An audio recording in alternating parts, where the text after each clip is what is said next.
कारण मी लिहून ठेवल्यामुळे मला अंदाज आलाय आणि तुम्हाला पण तो आहे, फक्त तुम्ही लिहित नाही. आताही सांगतो तुम्हाला सगळ्याला पटणार. काय पटतंय सांगतो.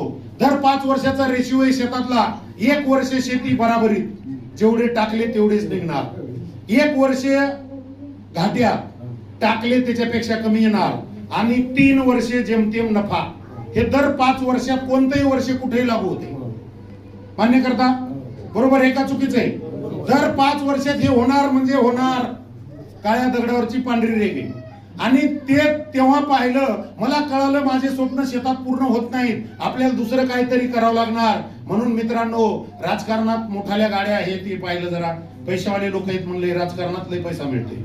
मग राजकारणात गेलो, 2 सरपंच बनवले, 2 चेअरमन बनवले, पंचायत समिती निवडणूक लढवली, तिथेही पैसे कमवायचो. 5 वर्षे पैसे कमवायचे आणि निवडणूक लागली की पुन्हा गमवायचे. असा आपला धंदा चालू होता. आणि 12 वर्षे त्या क्षेत्रात असल्यामुळं मला क्लास 1 अधिकाऱ्यापासून क्लास 4 पर्यंत गव्हर्नमेंट कोणाला किती देते हे चांगल्या प्रकारे माहित होतं. आता क्लास 1 अधिकाऱ्याचा पगार जर मला माहित असेल तर 2,10,000 आठवडा पटला असेल का? कारण इथलं टोटल व्हायला 8,40,000 महिन्याचं. कोणाला पगार मिळतो 8 लाख?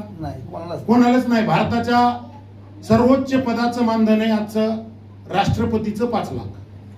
आजचं विचार करा, सर्वोच्च पदाला जर 5 लाख भेटत असतील तर 8,40,000 भेटत का? कोणालाच नाही भेटत.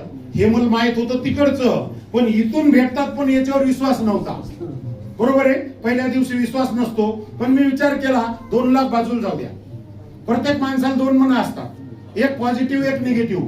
बरोबर आहे. निगेटिव्ह मनाने विचार केला हे काही खरं नाही. आणि दुसऱ्या मनाने विचार काय केला, इथून जरी नाही घेतलं तर कुठून तरी आणावंच लागतंय. मग पैसे दिले, माल तर मिळणार आहे, नुकसान तर काही होणार नाही. मग एकदा देऊन घेऊन पाहू, जमलं तर जमलं. गांजराची पुंगी वाजली तर ठीक आहे, नाही तर गांजर म्हणून तर खाता येते. नुकसान आहे का? काहीच नाही. मग त्या हिशोबाने विचार केला, आठवड्याला 10,000 जरी आले तरी महिना किती? 40. किती लोकांना 40 भेटतात आता? एकल पण कोणाला भेटत बी असतील समजा. तर बघा, 40 कमवणं बाहेरच्या मार्केटमध्ये सोपं आहे का? नाही. मग मी विचार केला, आठवडा 10 जरी आले, 2 लाख बाजूला ठेवा तरी भरपूर झाले. आपलं वय 40 झाले पण आपल्याला 40 येत नाही. मग इथून आले तर चांगली गोष्ट आहे. म्हणून पैसे दिले आणि वस्तू घेतल्या. मलाही प्रॉब्लेम होता ऍसिडिटीचा, माझा प्रॉब्लेम सॉल्व्ह झाला. आणि त्याच्यानंतर ज्या शेतामध्ये हे प्रोडक्ट टाकले त्या शेतातलं उत्पन्न वाढलं, दुसऱ्यापेक्षा चांगलं आलं.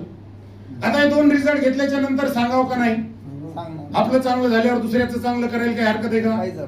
मग सांगायला सुरुवात केली. 2 व्यक्तीपासून या बिझनेसला सुरुवात केली मित्रांनो. आज 4,000 प्लस लोकांची